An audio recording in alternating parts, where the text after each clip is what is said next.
The Avalon Foundation and MCTV programming is proudly supported by Chuck Mandold Jr. of Benson & Mandold Real Estate. Look to Benson & Mandold for all your real estate needs. Jim Dawson is the owner of one of the Eastern Shore's most important literary jewels, the Unicorn Bookshop in Trapp, a magical place that surprises and excites me every time I stop by. Ladies and gentlemen, a warm welcome please for a real Eastern Shoreman, my friend Jim Dawson.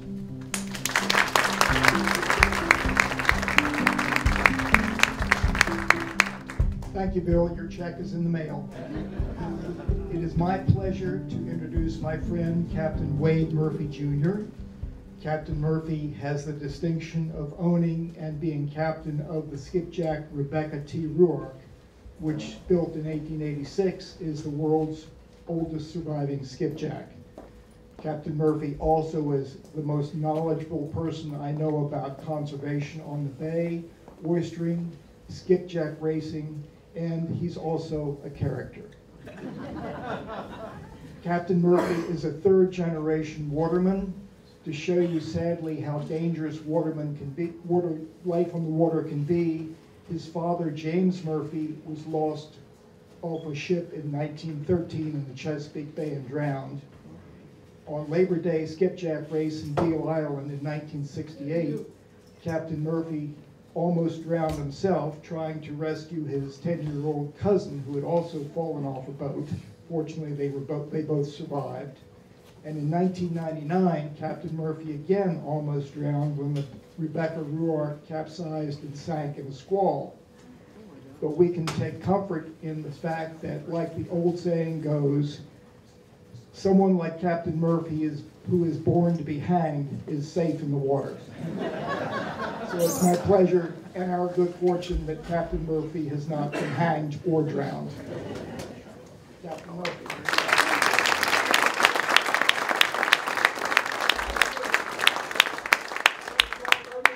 But he got the bookstore, and he don't like you to know this, but I'm going to tell you something. He don't want you to know it, but I'm going to tell you anyway. He looks older than me, but he's not. We're the same age. We went to school together, but he don't want to know that. You know why? Reform school.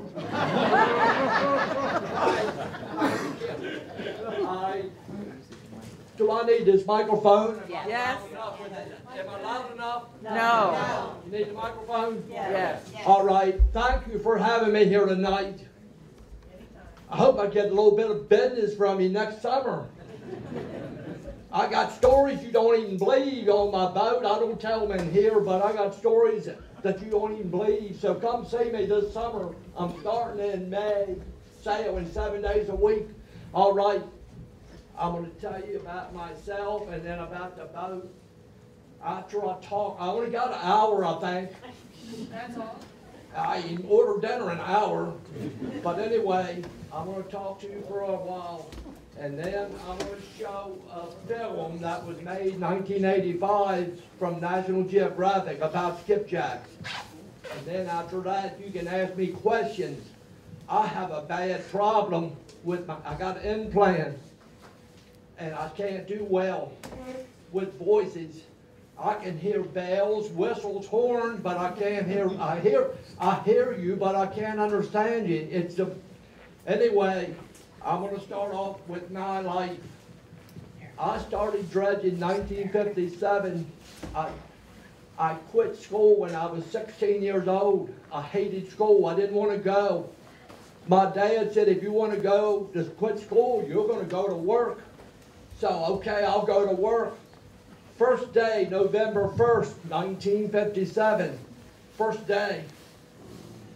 Today, did you see northeast rain? Well, that's what it was the first day, northeast rain. Second day, northeast rain. We worked from sun up to sundown. It wasn't no sun, it was rain. Third day, I said, I think I'm going to go back to school. I was thinking about going back, but then the weather got better and I stayed with it. It's been 61 years. This is the first year that I'm not dredging this year. My son has a skipjack, and every once in a while he lets me take it out. I don't have the rig on my boat, but so he got hunting parties. Sometimes he lets me take his boat and not just, I'm sorry I didn't put the rig on my boat, I'll miss it. Walking around about half nuts anyway, and it's even going further. Anyway, I worked with my dad 7 years on his boat. I thought to myself, don't you know anybody else's name on the boat at me? He said, Wade, get the jib reef. Wade, put the yawl boat down. I thought, he don't know anybody else's name. What he was doing was he was teaching me, trying to teach me. When he went with me, my son, what I know, Wade, then I realized why I'm trying to teach him. Anyway, after 7 years, I bought my first skipjack. It wasn't much of a boat, but it's all I could afford. I had it for 20 years. I dredged for 20 years. Then I bought it in 64, kept it for 20 years. In 84, I sold it and bought my Rebecca. And I've had it since 84. I bought the boat. Scott Todd back here somewhere, I bought the boat from his grandfather. And he's got a boat now himself with skipjack, so keeps it in the family. Anyway, after 20 years, I bought the Rebecca. I've had it since 84. My old boat was named the Sigsbee. Anybody know the Sigsbee? Yeah, it's in Baltimore now. It's a living classroom for children, but I had it for 20. It wasn't much of a sailboat. I'm the only person that went to every race in Sandy Point and never won. I'm the only captain that went to every race and never won. Rebecca is much different. I bought the boat in 84, had it rebuilt in 85. The reason I had it rebuilt was because we had loads of small oysters for the next year or two. So I borrowed. They estimated $20,000 to rebuild the boat in Virginia. Anybody here from Virginia? Virginia. They estimated $20,000. When they finished, $80,000. It cost me $80,000 on a $20,000 estimate. Bad. All right. I bought the boat, had it rebuilt. The next year, 85, went out to the oyster beds. Threw the dredge over, the dredge come up full. Big oysters. Dead. We lost 80% of the oysters in 1985. 80% of oysters died. I'm sitting on $80,000 I had to pay back, and 80% of the oysters died. Took me 10 years to pay that off, trying to catch oysters, but 80% died. People, you read all the time about the bay, it's no oyster to catch. Well, that was the biggest factor, because 80% died. And then the next thing was, they say, we're over harvesting. We have 5 or 6 skipjacks in Deal Island dredging. We have 2 in Tillman. So how is 7 boats going to over-harvest? No, the over-harvest was 50 years ago. Today, the biggest problem is management. A lot of people don't like to hear that, but a lot of it is management. I live in Tillman. Anybody know Chesapeake Beach? Right across the bay. It's 10 miles across the bay.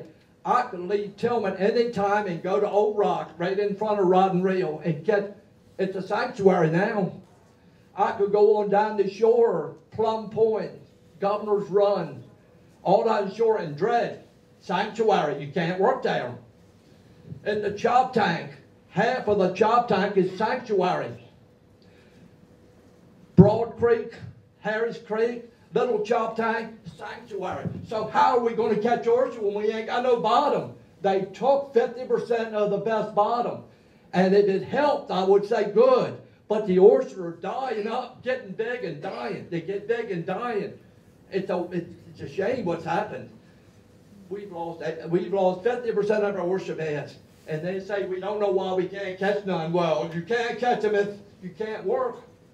All right. It's the only thing saving us now is the price. The price is like $45, $48 a bushel. I've sold thousands of bushels for $3 a bushel. Oak Rock, Chesapeake Beach, one day in the Sigsbee, about 1975, they opened up a new bar. It was a lot of ice in the bay. It was February. It took me until 10:30 to get there. It's only 10 miles across, but we had a lot of ice. I got there at 10:30. It was 50 skipjacks and a lot of patent tongers. 10:30, 11:30, 12:30, 1:30, we had the boat loaded, 354 bushels loaded. It's the most oyster I ever caught one day. 3 weeks later, you couldn't catch 50 bushels because it's so many boats. But that was the most. Other times, I've been from sun up to sundown and catch 20 bushel. I've seen the best. The worst is still coming. So, but the only thing saves us now is the price. And I don't think it's going to get better. They're talking about taking more sanctuaries. They're talking about taking more sanctuaries, and we're going to know with nothing. So I have to take people sailing in the summer. It costs a lot of money to keep my boat floating. A lot of money. Scott Todd will tell you, won't you, Scott? It takes a lot of money. And the only way I can't do it with oysters, so I do it. People are easier to catch than oysters are. You know that? All right. Anyway, I forgot what I was going to tell you. All right. Let me think for a minute. I will tell you a story about the worst day of my life on the Chesapeake. November 3rd, 1999. I left Tillman 5 a.m.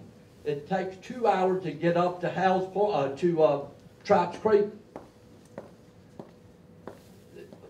It was a bad year to start with. When you have a bad year with no oysters, you can't pay the crew a lot of money, so you can't get nothing. I'm serious, but a bunch of bums is all you get.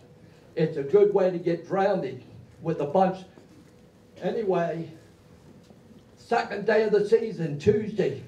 We can use the motor on Monday, Tuesday at that time. I left Tillman, I got up, it was raining, just like today, only a little harder. I got up the river at 7 o'clock, sunrise, I started to work. I worked 7, rain, 8, 9, 10 o'clock, rain. 2 o'clock, I said, I've had enough of this. So I quit. The wind was about southwest, about 15, 20 miles an hour. We had to go across the river to get home. In the middle, it's rolling when it's 20 mile an hour wind. So what you do, you pull the push boat out of the water and then you sail across the rough water. I'm sailing across the river, still raining. Got in the middle of the river, the wind went from 20 to 30. Now, it was not predicted. It was not predicted a storm. Got a little bit further, the wind went to 40 miles an hour. I'm still sailing to Tillman. A little bit later, 50 miles an hour. And when the wind went to 50, it busted my sails. And the sails were pretty decent sails. When it busted the sails, when you're out there in a sailboat with no wind, it's going to be rolling. So you have to anchor. If you don't, you might roll the mast out. And if you do, the mast come down and going to kill somebody. So you have to anchor. I put the anchor over. She come head wind. Sails were completely tore up. Get on the radio, call for help. The radio, nothing but static. Static. The first time in my life I had a cell phone the first time. I got on the phone, called my wife, and I said, I don't know exactly where I'm at. I'm in the middle of the river, but I need help. She went next door and got my neighbor and his son 2 boats. I told him where I thought I was at. You couldn't see nothing for the rain. Pretty soon, I heard a noise, and he found me. Thank the Lord he had radar. So he found me with radar. Then, it's still blowing 70, 80 miles an hour. He started towing me to Tillman. We got about a half-mile shore. She went to the bottom. All the life jackets were in the cabin. Couldn't get a life jacket. Well, when I seen a life ring was sitting on the cabin. I seen that life ring. I said, well, I'll get that. So as soon as she went under, my phone, as soon as she got wet, I was getting a phone call. But the water, I thought, this is a heck of a time. The water activated the phone, and it rang the rest of the day. Well, when she went down, I went over and grabbed it. I'm okay. Wasn't a minute later, this 250-pound crewman popped up alongside of me. He grabbed. I said, "Oh man!" It held both of us. Well, then the other 2 guys were picked up, and I was picked up. We went to Tillman. Then everybody said, "What are you going to do now?" I said, "I'm going to fix the boat and go to work. It's the first week of oyster season. I got to work." Friends of mine in the Coast Guard, they said, "Why don't you let us inspect the boat?" You see, it was uninspected. I could take 6 people, uninspected boat. They said, "Why don't you let us inspect the boat?" I said, "Because I can't afford it. When you get a boat inspected, everything's got to be..." I put it on dry dock in November, December, January, February, March, April, May, June. I got it all finished. And it's inspected now for 49 people. Before, it was 6 people. And if I hadn't sank and had it Coast Guard certified, it would probably be dead now because I can't keep it floating without people. So it was a bad day, but it was also a good day. Well, she's on the bottom. My heart was broken, I'm telling you. And I said, well, I'll just take a chance. So, but the boat was on the bottom. Any of you know Smith Brothers has a 150-ton crane that can pick the boat up.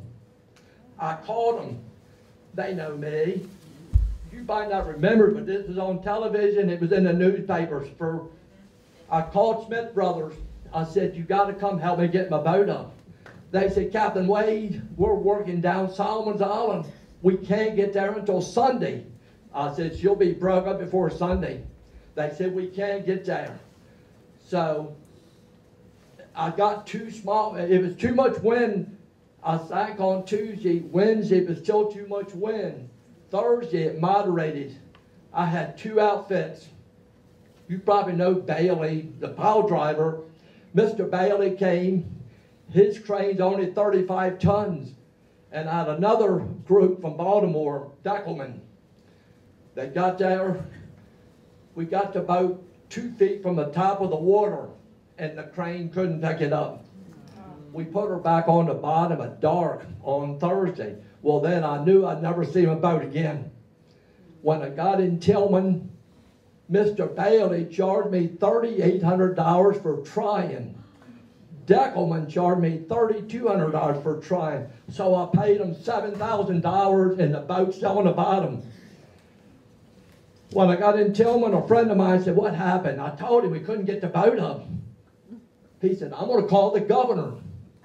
Glendenning was the governor at that time, Parrish. They called him. I got a good friend in the governor's office. As soon as he got the call, he said, "We got to help him." The next morning, they had a 150-ton crane alongside of my boat. They come out in the bay that night. when I went out the next morning, they were alongside of my boat, and I still don't know how they knew where the boat was at, but they were there. They were right alongside. And by mid-afternoon, we had the boat floating, and that's when I put it on dry dock. But anyway, I'm lucky to be here. One time I was doing a talk for some people.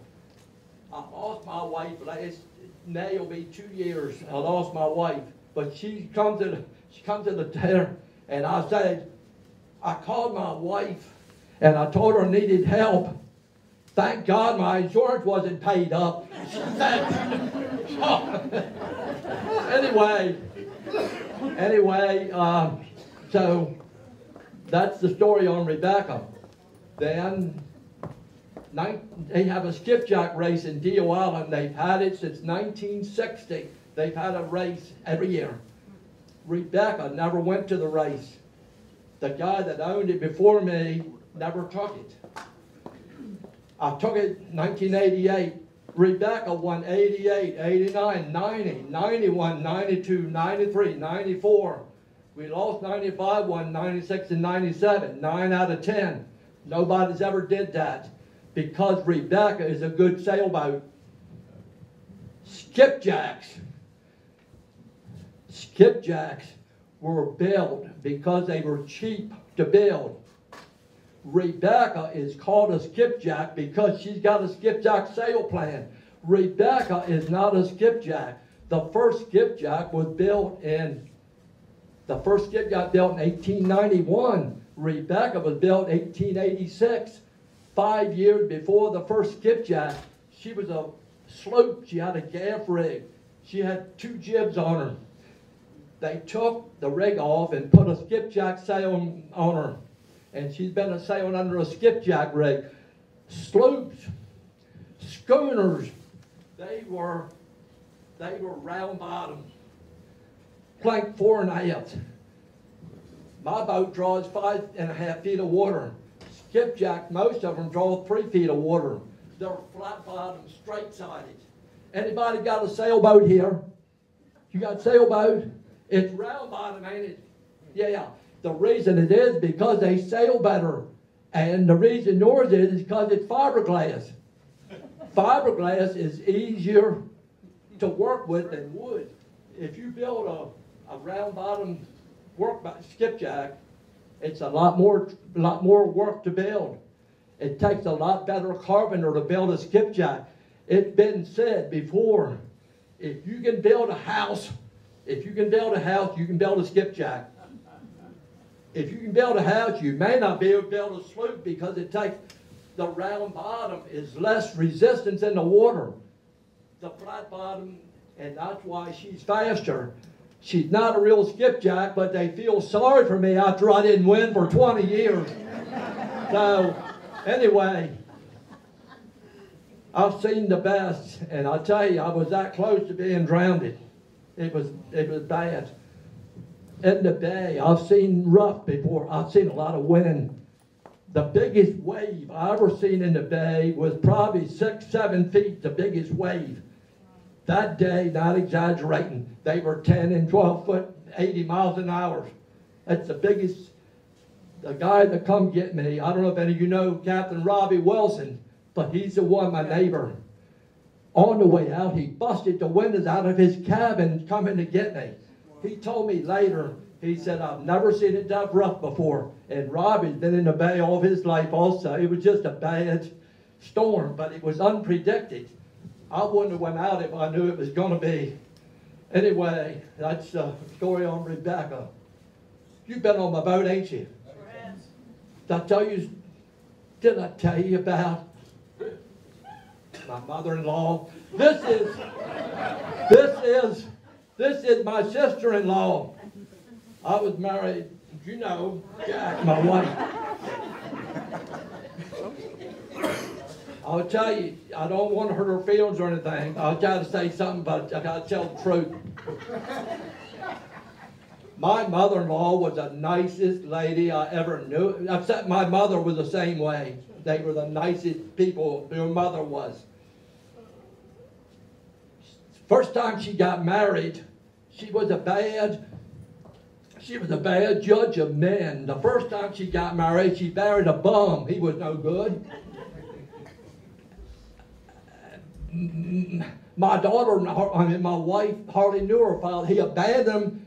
She had to raise these children. She had 3 by herself, working 2 or 3 jobs. Later, she married another man. He was a drunk too. I said, boy, after he passed away, she married another guy, and he was a gentleman. He was a nice man. Had a nice home on the water down Royal Oak, and they were good. He took her just about to every country on vacation. I'm happy for her. She deserved this. The last trip they took was on a cruise ship. And the last night on the cruise ship, he disappeared. They searched the ship over. He wasn't on there. He was gone. He had fell overboard and nobody knew it. 2 weeks later, by this time she's 80-some years old. And 2 weeks later, they called my mother-in-law. She can't hear well. They said, we found your husband's body. What do you want to do? And she said, I'm sorry, but I don't understand what you're saying. They said, we found your husband's body. What do you want to do? She said, I'm telling you, I'm sorry. I don't know what you're saying. They said, look, we found your husband's body. When we pulled him up, he had a couple dozen crabs hanging on him. She said, oh my God. She said, take the crabs off and set him again. All right. Now, everything I told you was true until I got to the cruise back. But she was I'll tell you, you don't know this. When I first got married, I'd get in from work and dark. 2 or 3 boys go over to the bar, and her sister, my wife, said, why don't you come home? I said, because we want to wind down. Well, I'm going to leave you. I said, bye. She left me. She went to Easton to her mother's. I come in the next day. I said, I don't care. Went up to the bar, had a beer, had food. Next night, done the same thing. Next night, I said, I don't like this. So I called her up.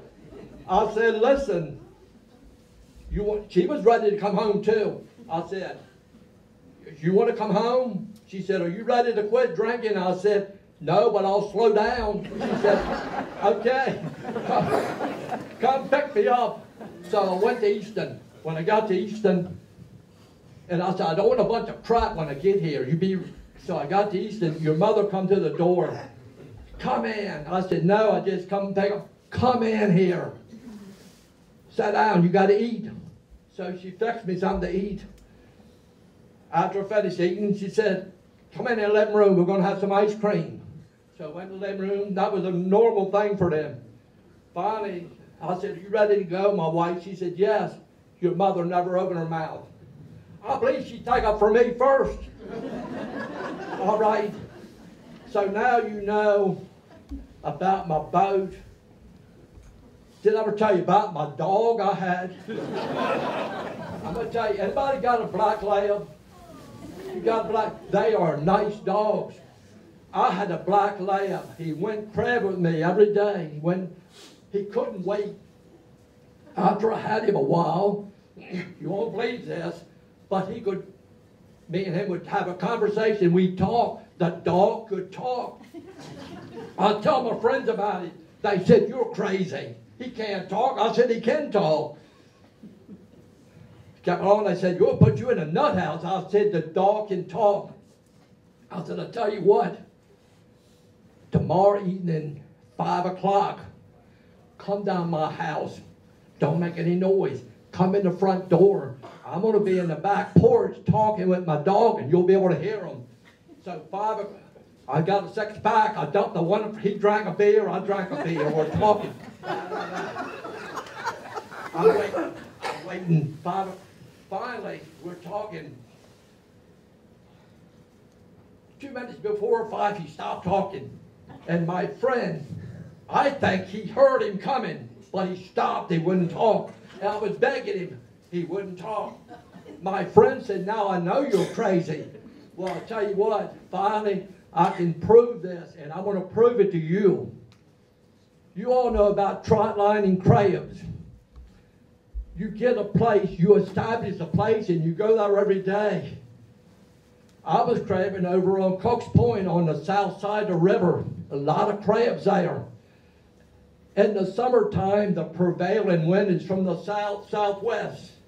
In the winter, the prevailing wind's from the northwest. Well, it's nice working over there with south wind. It's smooth. But you got to go every day. So as soon as I get up in the morning, the dog, boy, he wants to go. We get on the boat and go across the river. And we crab. I was catching a lot of crabs. Well, later on that summer, started to fall, October, the wind started coming from the north and northwest. So I got up one morning, it was blowing a gale northwest. The dog, he's paying, he wants to go on the boat. I said, well, I told myself, I better go over there to protect my spot, you know, if you don't go. So we got in the boat, we went all the way across the river, fair wind with the wind behind us. We got on the other side of the river, and it's like this. It upset the trot line in my boat. I looked at Black Dog. I said, Black Dog, what do you think? He said, rough, rough. I said, damn right it's rough. So that proved he could talk. Now, I'm going to show you this film. I'll show you this film. And after I do the film, you can ask me questions if you got any questions. My son will translate for me. On this film, you're going to see us unloading oysters. It was 1985, the film. He was 13 years old, but he's in there helping. What happened was they had a septic system coming to Tillman, and the church, the local church, could not pay for putting in. So I'm not a big church man, but I want to help you. So I told the congregation, I said, if you boys want to go out Saturday morning, we go dredging and give the money to the church. So, okay, I got and these guys are all hand tongers, but they know how to call oysters. We went out. It was no wind at all much. We weren't catching nothing. 9 o'clock, 10 o'clock, the wind started picking up a little bit. Well, we have to shorten the sails when it get a lot of wind, so I'll put a single reef in the mainsail, single reef in the jib, double reef in the mainsail, double reef in the jib. Took the jib off altogether, put a 3 reef in the mainsail. It's blowing. We started catching oysters at 10 o'clock, but we had agreed, the boys, they agreed to work till lunchtime. So, but we just started catching oysters at 12. So I went up there to one of them. I said, look, we ain't caught no oysters all morning. We're doing good now. How about working another hour? They said, we don't care. So I asked all the crew. They said, okay. Well, 12 o'clock, the preacher is down in the cabin. He's down there praying for wind. I said, oh, God is blowing a mess out loud. I said, we're going to work another hour. He said, no, we're not. I asked the good Lord for wind to dredge. We're going to quit at 12. We're not going to be greedy. So he wouldn't let me work. We went to Tillman, and we called $800 worth of oysters that morning, so the church had enough to. He was there helping, and you'll see him in the film hooking the tubs when. So you ready? You ready? Yeah, we're ready. Want me to start it? Shall.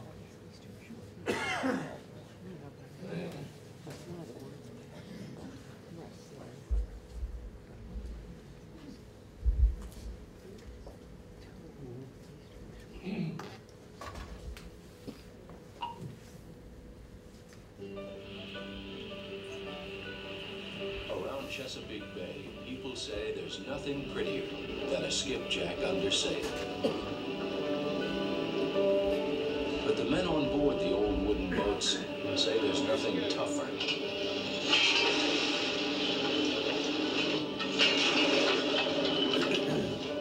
The skipjack crewmen do the same back-breaking labor as their fathers and grandfathers, raising and lowering the heavy steel dredges that scrape oysters from the bottom of the bay.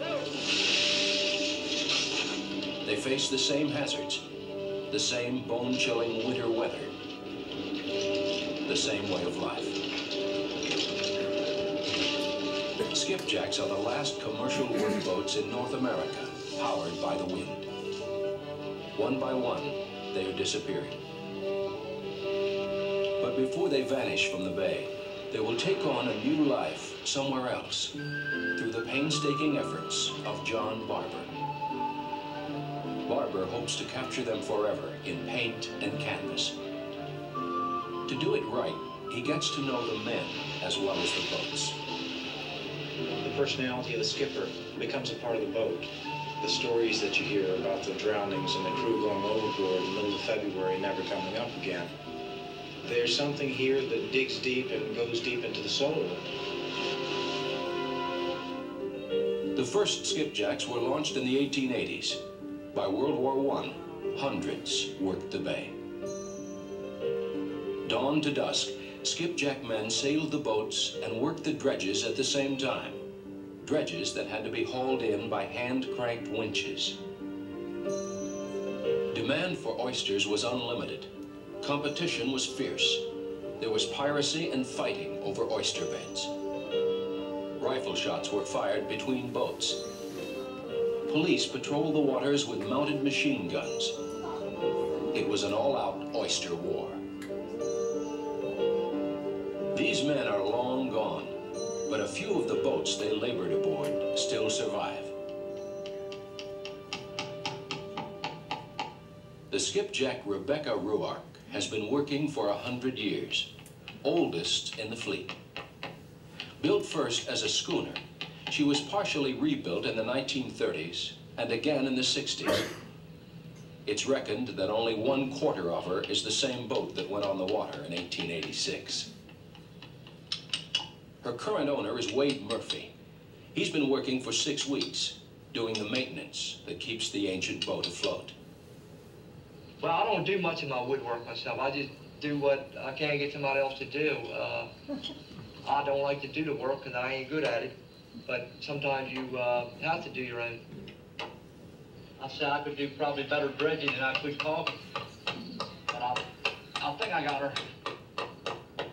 Y'all have a little leak. Keep an eye on her. Keep an eye on her so I'll sing on you. You know what I'm saying? Wade bought the Rebecca from Emerson Todd, who sailed skipjacks for 65 years. Even a heart attack couldn't stop him. He had his crews help him on and off the boat. Finally, he decided to sell.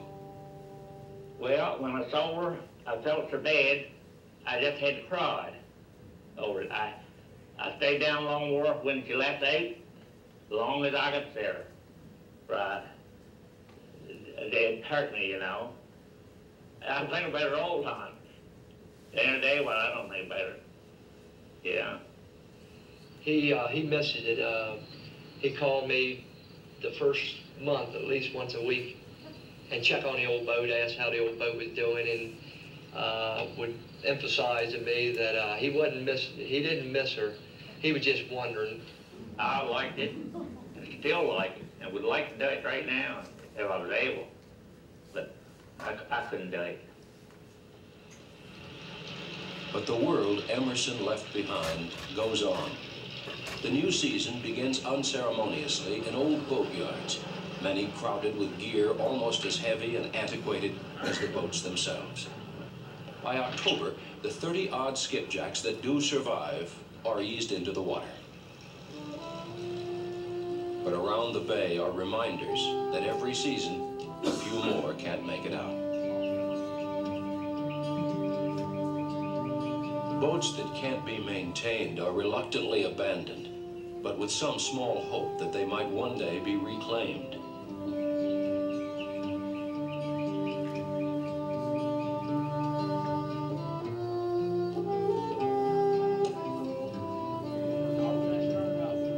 launch is far from glamorous, but a gala affair awaits them. On the last weekend of October before the dredging season, the captains share their boats with the public in a festive celebration. Visitors are rewarded with a closer glimpse of the oysterman's world. The skipjack community celebrates itself and boats that seem like members of the family. This is my daughter, Amanda Fleetwood, and she's 6 months old, and her great-great-grandfather owned this boat when it was originally built back in 1901. His name was Wells Evans, and he was the first owner of the skipjack, the Catherine. The skipjack Catherine is owned by Russell Dyes.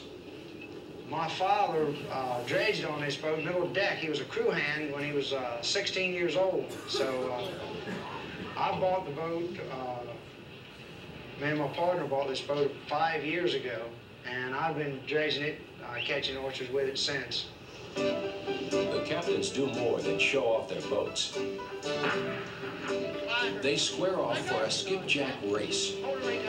The days when they exchanged gunfire are gone, but that fighting spirit remains. Give me some wind. Come on, give me some wind. Come on, bear down on me now. Now's what I need right now. Get on there. Yeah, all right. No, I don't want to get inside, do you?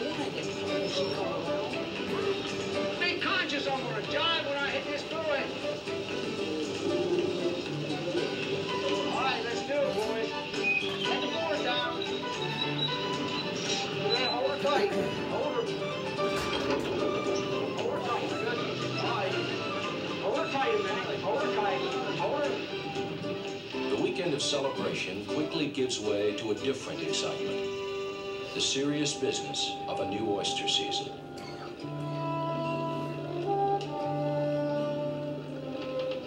Heading into her 100th season, Rebecca Ruark sets out under Wade Murphy's careful guidance.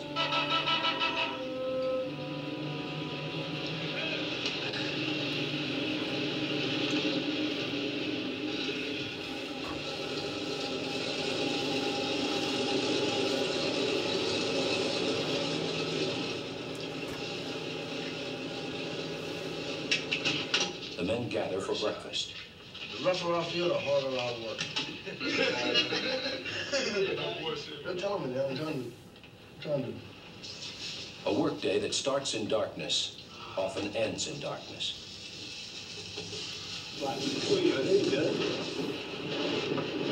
To prevent over-harvesting, an 1865 Maryland law dictates that dredging for oysters be done under sail and only after sunrise.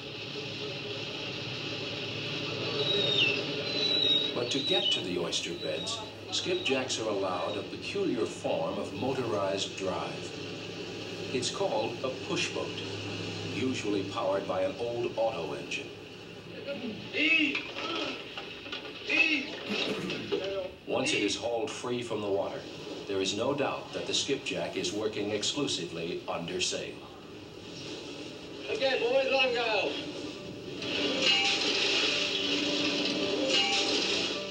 Dredges are dropped every few minutes. While they scrape along the bottom, there's no relief for the crew.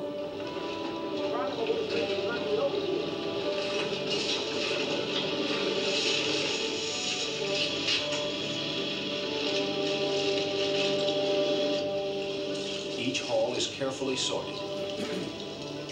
Oysters under 3 inches must be returned.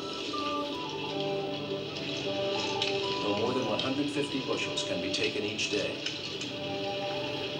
Violations mean stiff fines, or even being shut down altogether.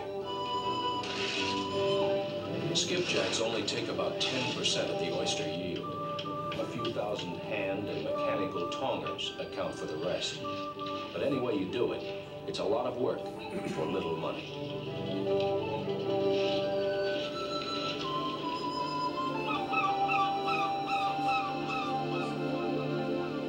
Wade Murphy's son goes oystering when he can, but he hasn't decided if he'll become the 4th generation of Murphy men to follow the water.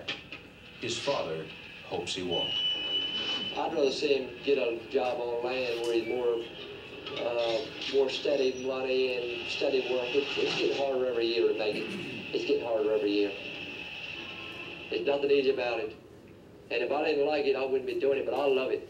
I'd rather dredge and oyster, I'd rather dredge and crab. I'd rather walk on water than anything else. I love it. John Barber's commitment to skipjacks takes a different form. The first step in doing these paintings is to be there and to be on the water, because there's too much incredible beauty right there in the bay. And I'd simply rather have the painting be born from those actual conditions in nature. The painting is born in an instant right there on the water when the cloud passes over and the sun smacks the freshly painted hull. And frozen in my mind at that point is an image that's really hard to forget. And I'll bring those back to the studio in my mind and in the sketches and photographs and assemble it here on the canvas.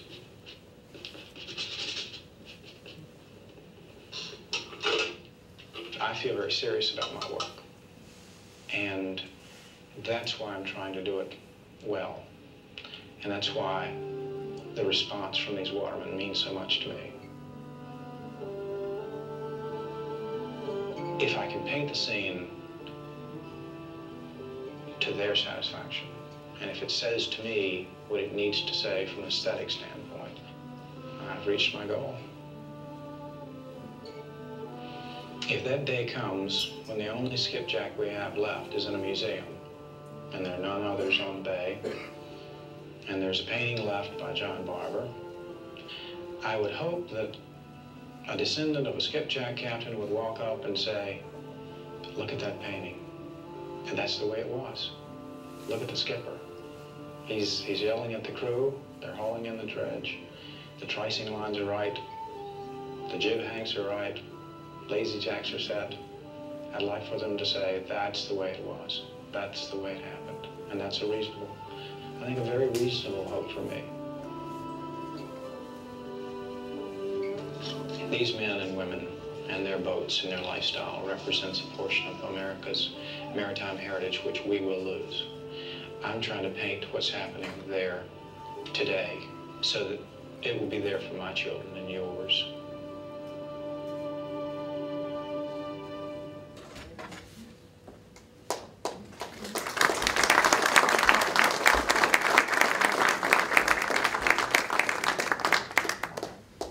This here film was from National Geographic.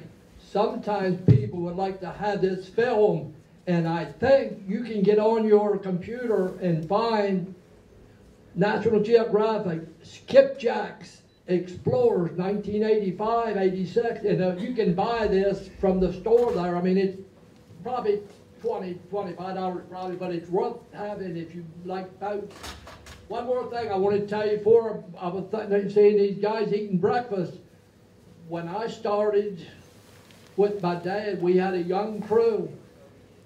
The old guys always had coffee. We didn't have coffee. We had hot chocolate. So we had a pot about this big, hold about 3 gallons, and fill it up, put it on the stove. It would stay warm all day, cold weather, and we'd go get hot chocolate.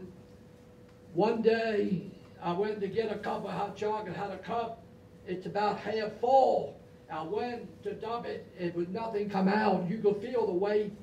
Well, inside of these coffee pots, inside it was holes like you know, it had a thing to spout to pour out. It had holes.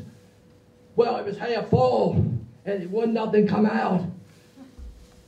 Took the top off. A rat was in there. So help me. So help me. A rat was in there. He was just about white as this. All the hair was in them holes. It's the last cup I've ever had. That was the last. That is the truth. I'll tell you the question.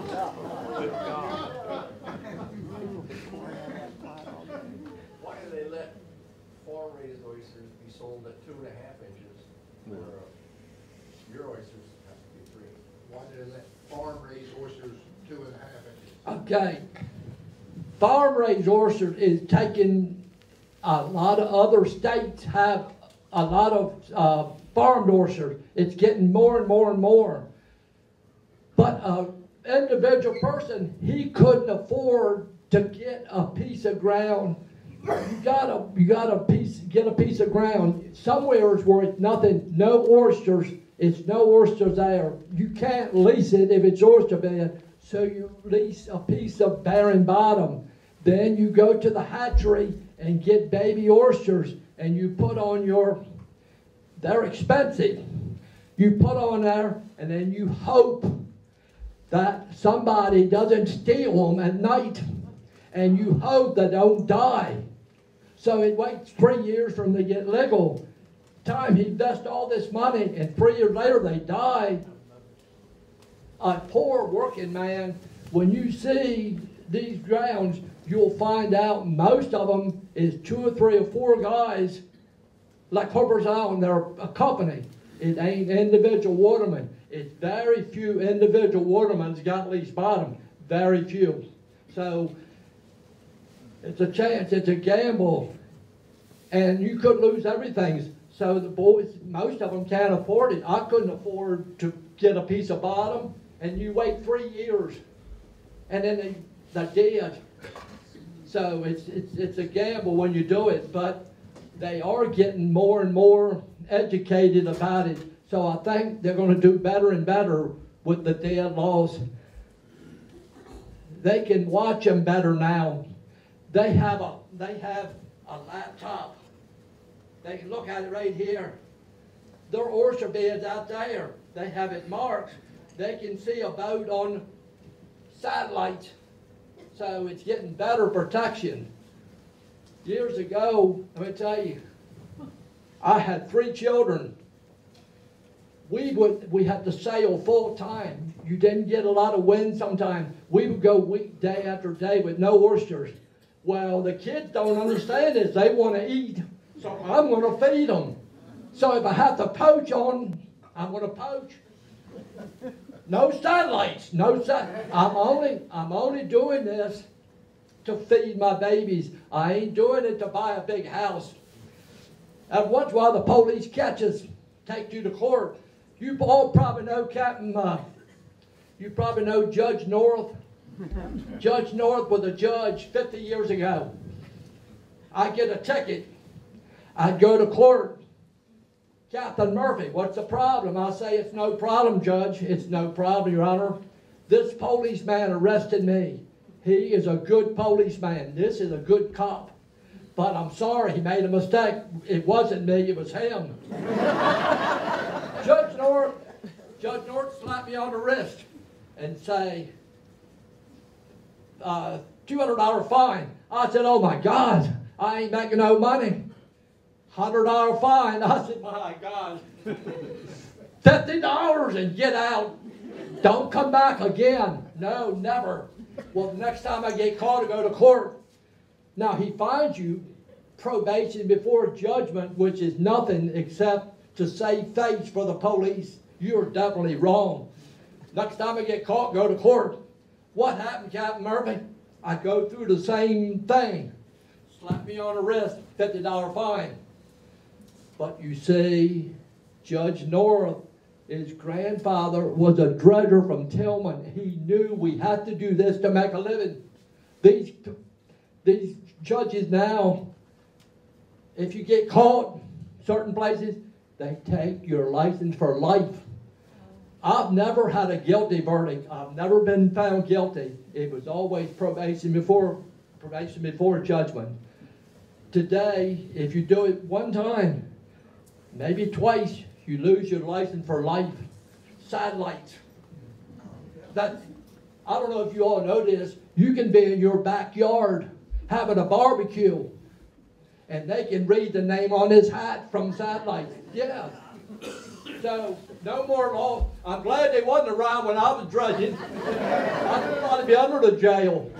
So, that's it. No questions. Yes, sir. Got enough? Can you tell us, I remember one time you told me some stories about black water, African-American water.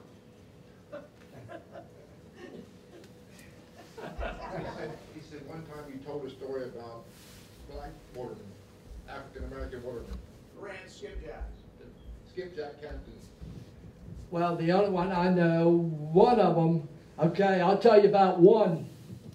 I was dredging on Sharp's Island. You know where the lighthouse is, in the middle of the bar. We had hit some oysters there by the lighthouse, and the bottom is just as hard as this here, hard. You need heavy dredges, and you need a lot of wind to pull them. I got I don't know if any of you all knew Buck Garvin, but he was my buyer.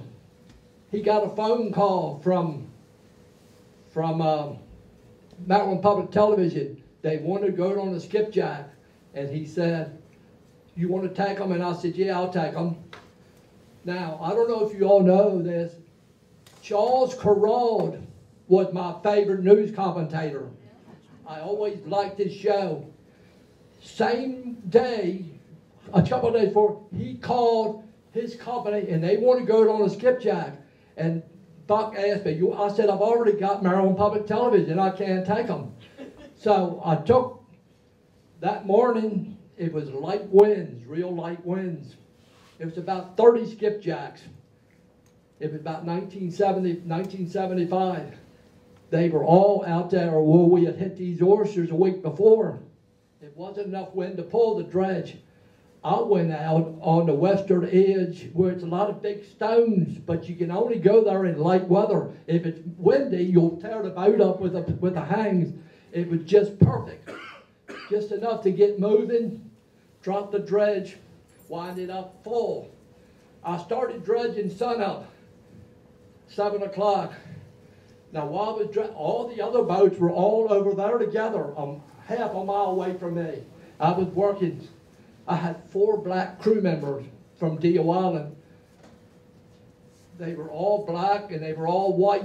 Their names were white. So I used to tell them I got 4 blacks and four blacks and they're all white. No big deal. So while I was dredging, a boat named the Item A with a black captain from Deal's Island. He was over there with these people. He wasn't doing much. He seen me over there by myself. So I looked, next thing you know, here he comes. When I'm dredging a place, you ain't going to work with me. I guarantee you ain't. So when he got close, I made him get off. Finally, he got tired and left. 10:30, I had 160 bushel. Those boats didn't have 20 bushel apiece because they couldn't pull the dredge. They were filming this whole thing. I did a lot of films for different people. It's the only day in my life that we had a perfect sail day. Most of the time it's either too much wind or not enough wind. That day was perfect. They taped the whole thing from the time we lowered the yawl boat in the morning, going out, dredging. They got the whole thing. We come in, we unloaded the oysters. Well, the way they do it, when they unload, you see them unload, the man keeping tally, 1, 2, 3, 4, tally. That's the way they keep.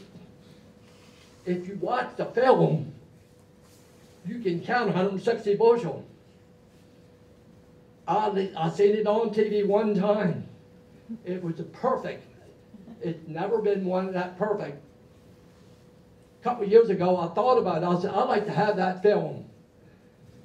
Maryland Public Television has 2 studios, one in Annapolis and one in Owen Mills. I called them. They said, "What day was it?" I said, "I don't know." But I'll tell you what, I'll know. We called Charles Carraud's company. "What day were you in Tillman?" It's in the book. And they told us February something, 1975. So we told them the date. Good. They can't find the film. Oh. This is before computers. If it was today, they would have it on. They can't find the film. Oh. I'm a poor working person. I'm a poor person. I would pay $5,000 for that film. I would to have it, but they can't find it. We called them and had people. They said we can't find it. It's been lost. But I'll tell you, it was a good film. So, what was this question to start with?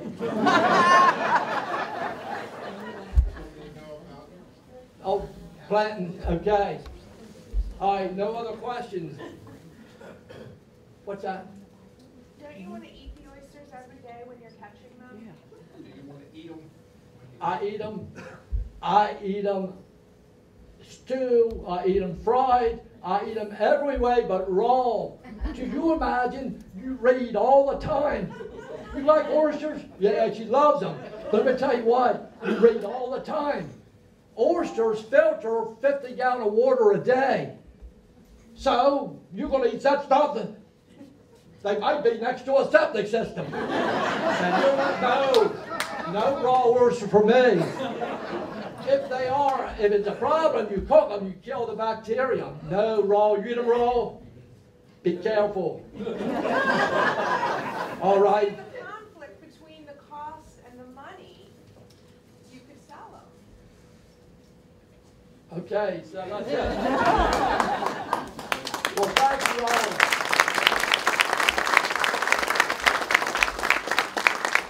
Somehow next summer I got better stories to tell you. I'll save them for my pagan people. I don't have a question, but I have, and this is for everyone else probably, I have been out on this man's boat 3 times. I'll get teary-eyed because, and the first time it was my dad's birthday, and my dad introduced me to skipjacks. My dad was like a 10-year-old little boy when he met Captain Wade.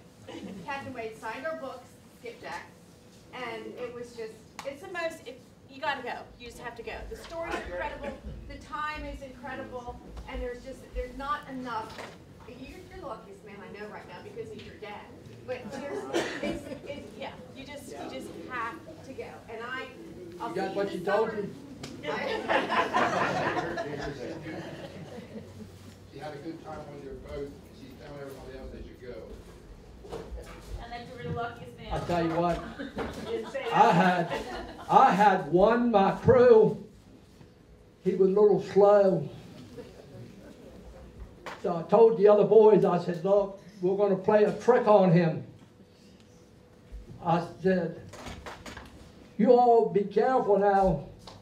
You ever heard of red foot disease? No.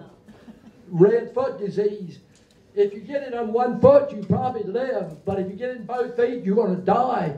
They said, well, first time they got a chance, his boot, they put some red pepper in his boot. Next day, come on. Oh, he said, my God, he said, I'm sick. I said, what's the matter? He said, I got red foot disease. You do? Yeah. How do you know? He said, my foot turned red. Man, I said, you'll be all right. You only got one foot. They put it in the other boot. A couple days later, oh my God, I'm going to die. I said, what's the matter? I got both feet. I'm going to die. I had to finally tell him different. Oh my. All right, I'll let you go home now.